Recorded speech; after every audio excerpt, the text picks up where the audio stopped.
Okay, ladies and gentlemen, we're going to talk about the Aryan debate, not so much about the element Aryan, but about the element debate. Nevertheless, I'm going to quickly introduce you to the topic because I'm afraid it's not that well known. So the Indo-European language family was discovered in 1767 by a French Jesuit working in South India, namely Gaston Laurent Coeur.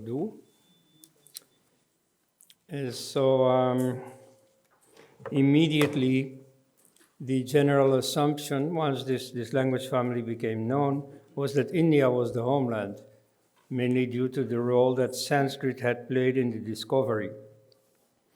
It was immediately made known by the French freethinker Voltaire, who immediately said that European culture originates on the banks of the Ganga. A number of important intellectuals took it over, and so the out of India theory did not originate with ugly, vicious Hindu nationalists, but with European intellectuals in the 18th century. So the term out of India theory is modern, it's by Edwin Bryant, American scholar, but the idea of India as a homeland is quite old. However, in 1834, August Schlegel proposes a different homeland. This is for linguistic reasons. People had noticed that Sanskrit was not the Proto-Indo-European language. It was an elder sister of the other branches, not the mother of the others.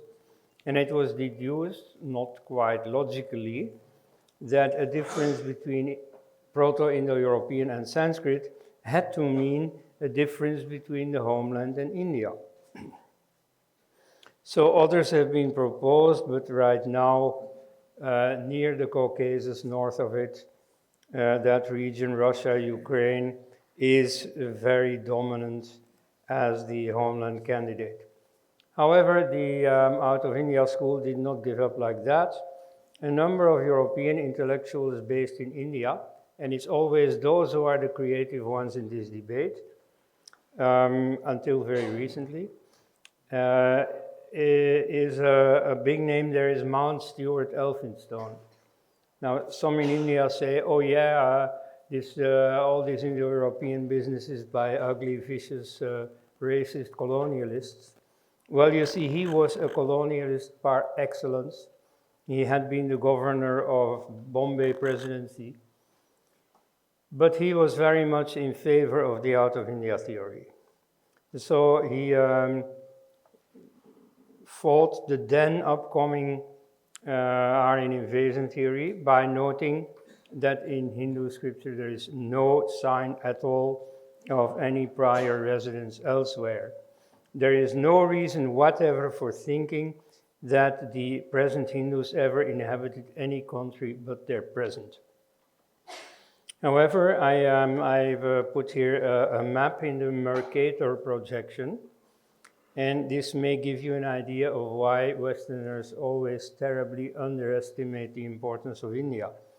In the Mercator projection, Scandinavia looks a lot bigger than India, whereas in reality, India is bigger than Europe as a whole. And so similarly, for people living in Europe, it was fairly easy to neglect India. Whereas for those who stayed in India, they were far more aware of its importance and magnitude. The nail in the coffin of the out of India theory in the mid-19th century is the rise of linguistic paleontology, thanks to Adolphe Pictet from Switzerland. He noted that ancient vocabulary gives an idea of the world in which that language was spoken. For instance, in all the Indo-European languages, you have 6 words for the different parts of a cart, a wheel, an axle, and so on. This indicates that in Proto-Indo-European society, they already knew the use of wagons, which separates them from all the other cultures in the world at the time. Okay, now here, it indicated a cold territory because it had words for bear, wolf, birch, tree, and so on. In fact, India has islands of cold climate, and it has each of these species. So this really doesn't exclude India, but they thought so at the time. In fact, today, Sri Kantalagiri has shown, and so I mean, when I say that all the work was done by Europeans in India, today you see this changes because the most important work today has been done by an Indian, Sri Kantalagiri. So he shows that a number of hot climate animals are also part of the vocabulary. And the North does not have islands of hot climate. So that really indicates India as the homeland. The second factor was the rise of racial thinking. And so the word Aryan gets racially interpreted. And what is more, the first translations of the Rig Veda appear, and they have all this racial interpretation of scenes of conflict, which are systematically interpreted as white invaders against dark natives. The best example, the word black is systematically used in many languages as a word for the enemy, whatever his skin color. Like Subhash Chandra Bose in the Second World War was systematically designated as a black, meaning an Axis collaborator. But here it's interpreted as a skin color. The word varna also means color in the sense of a metaphorical color, a characteristic, but here interpreted as skin color. Within the Aryan invasion camp, this has been rethought in 1999 by Hans Heinrich Hock. And so the latest Rig Veda translation by Stephanie Jamieson and Noel Brereton finally suppresses all these skin color type interpretations. But so back then it was all over the place. For instance, in the description of the Battle of the Ten Kings, there is talk about the Asikni Jana. This is interpreted as the black tribe, which is literally correct. However, it means the tribe from the Black River. The Asikni is the name of a river, the Chenab, in present-day West Punjab. And so it has nothing to do with skin color. So you see, after the Second World War, when people really thought about it, like this Hock has done, they de-racialized these terms. Nevertheless, in the background, the influence of these racial translations remains influential. Now, very important is the Vedic chronology. Max Muller estimated the Aryan invasion in about 1500 BC, the Rig Veda in about 1200. This was strongly criticized, at least in specialist circles. The general public immediately took it over, and it has remained popular till now. But so there were some critics, and he accepted the criticism at long last. He threw his arms up in the air. He said, we will never know when it really happened. I wouldn't be that pessimistic, but at any rate, this estimate of 1500 BC is not based on anything. And so that's important because there are now attempts to give genetic proof for the Aryan invasion. Well, maybe there was an influx of people in about the age of the Aryan invasion. However, one thing is certain, whoever came, they were not the Aryans. Why? Because the Aryans, meaning the speakers of Indo-European, were already in India. The Rig Veda is markedly older than 2000 BC. So the Out of India theory was revived by the book Karpasa by K.D. Setna, who noted that cotton is very much present in the Harappan cities, not yet present in the Rig Veda, so he deduces that the Rig Veda is older. US archaeologist Jim Schaffer rejects the Aryan invasion as totally unsubstantiated. Indian archaeologists already had that same impression, but they were still, a bit overawed by the prestige of the West. Now here they start voicing their doubts. B. Bilal shifts to a position. Vedic and Harappan are two sides of the same coin. Now, there's a lot of indirect evidence, linguistic, archaeological, genetic, but for direct evidence, you have to go to Shrikant Alagiri. Here you see him when in 2020 he received a doctorate, an honorary doctorate at the Indus University, Ahmedabad. So his 2000 book, The Rigveda, A Historical Analysis, that is really the one that gives the out of India theory, and this from the horse's mouth, that is to say, from eyewitnesses speaking a human language, namely the Vedic rishis. So they describe at least the middle and the latest phase of the emigration from the homeland. Around that same year, 2000, really a wonder year, there was also some real debate, the only time ever, well, except at the time of Mount Stewart Elphinstone long ago. But so Edwin Bryant pioneered a book bringing together attacks on and defenses of the Aryan invasion theory. So that was a good thing. At least some Hindus got out of their echo chamber and talked to the other side, but that didn't last long. Stephanie Jamieson lambasted this effort at dialogue. She thought it was some kind of creationism, some kind of flat earth theory. And so she thought that any attempt at all to give any voice to out of India theorists gives them undeserved intellectual legitimacy, when in fact they are a religio-nationalistic attack on a scholarly consensus. So this is flatly untrue, but what do you do about it? Hindus, of course, have also made serious mistakes, like the claim of N.S. Rajaram that the Aryan invasion debate was already over, that it had been won. Well, that was too early to say. It caused him some very negative press.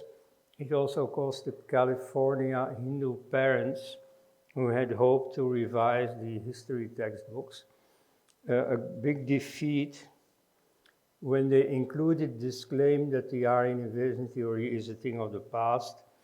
And so that alerted many others, like here you see Michael Witzel in the middle. And so they blocked that.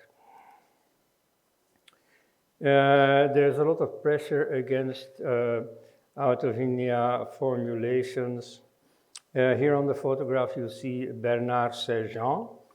He received an award in Louvain-la-Neuve. And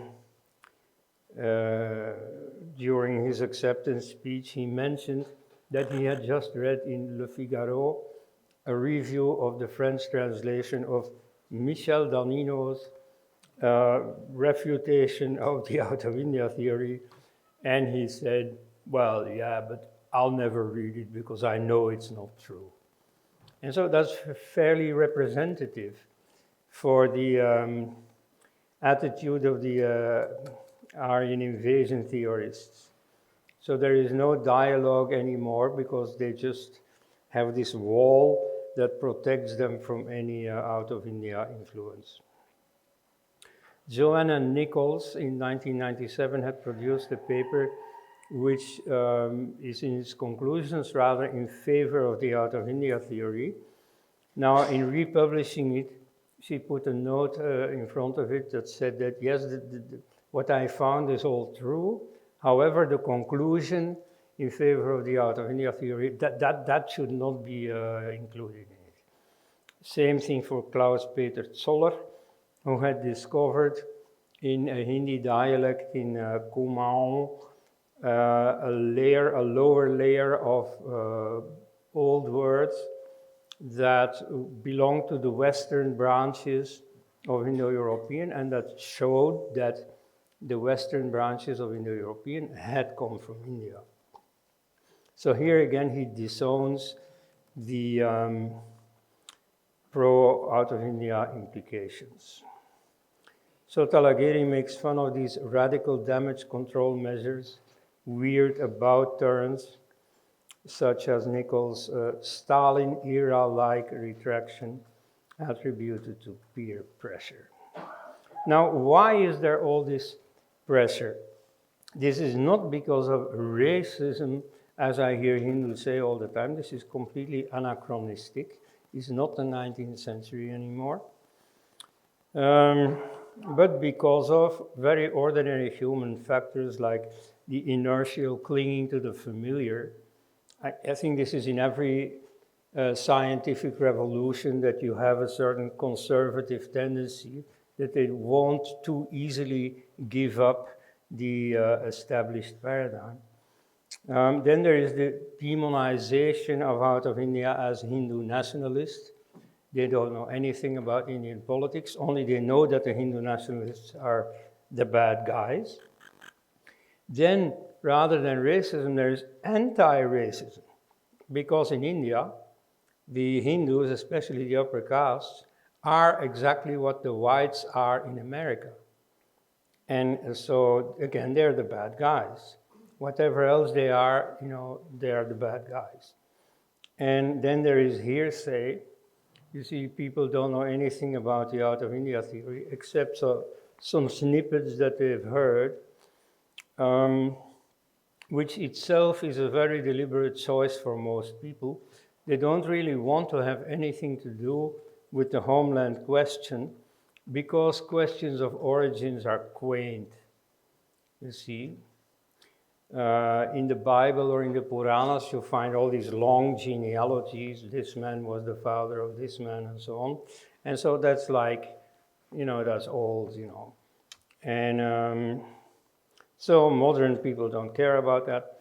Then there is the leftist rejection of the whole idea that there could be an original Indo-European speech community, as voiced in detail by the French scholar Jean-Paul Demoule. Now, some people say, yeah, but there is still racism. Well, in some fringes, some racism may be there, although in German media, which was really the origin, the cradle of the whole Indo-European studies business, any tinge of Nazism or so is kept at a distance. In America, you had the Journal of Indo-European Studies. That was started by a very serious racist, a friend of the Nazi racial ideologue. But, he's long dead now, and I mean, that is just a historical detail. In France, you have the Nouvelle Droite, that is Euro-nationalist, fairly open-minded, like they once invited me to write a counterpoint to their Aryan Invasion stuff. Of course, they also wrote an answer to my answer, but still, I mean, that I appreciate. Nevertheless, they're wrong, and so they strongly believe in the Aryan Invasion. Same thing with the British historian Thomas Rousell. The picture here is from him. It's a depiction of what the Aryan Invasion theory should have looked like.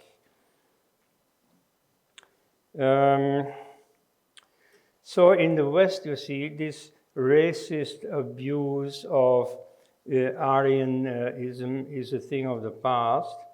And maybe that is the reason why they have no notion at all of the enormous political role it keeps playing in India.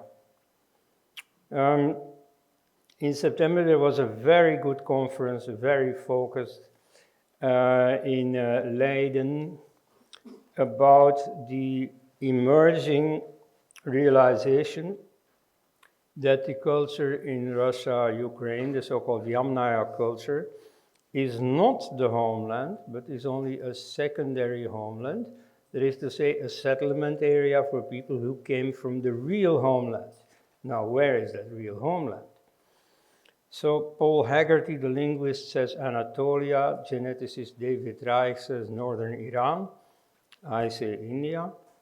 From a European viewpoint, everything remains the same, because in Europe, obviously, they did came from Ukraine, Russia, and then where they came from ulterior, that is a different question.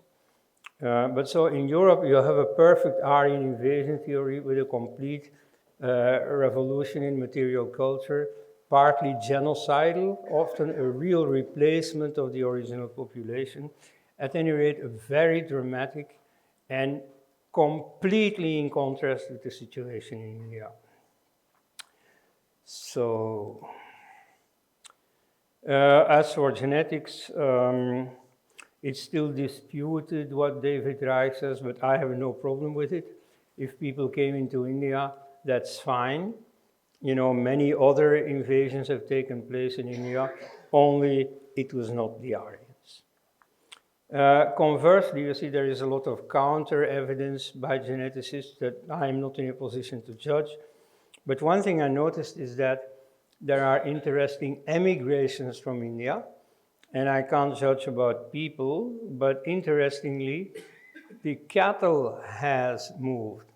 Now, it is always said that the Aryans were cattle herders, and yet they came into India without their cattle, because there's no genetic trace of European cows in India. Whereas there are many traces of zebus, of Indian cows in Ukraine, in Syria, and even all the way to Italy and Spain. But so, my general view is that much too much is made of this genetic evidence, because genes don't speak, and so people can change race fairly, or change language, fairly easily. In Australia, they speak English because they come from Britain. In Jamaica, they also speak English, but not because they come from Britain.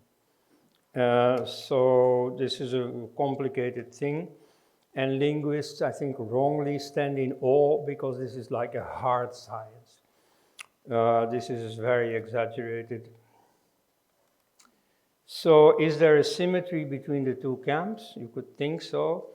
Fact is that both of them accuse one another of being an ideological concoction. In India, I hear this all the time, oh, the Aryan invasion theory has been concocted for colonial purposes. And in the West, I hear all the time that this out of India theory has been concocted by the Hindutva forces. But there is a little bit of difference in the sense that in India, it's only Twitter trolls who say this. They may have the numbers, but not the quality. In the West, it is very much the top people, the authority, who take this attitude.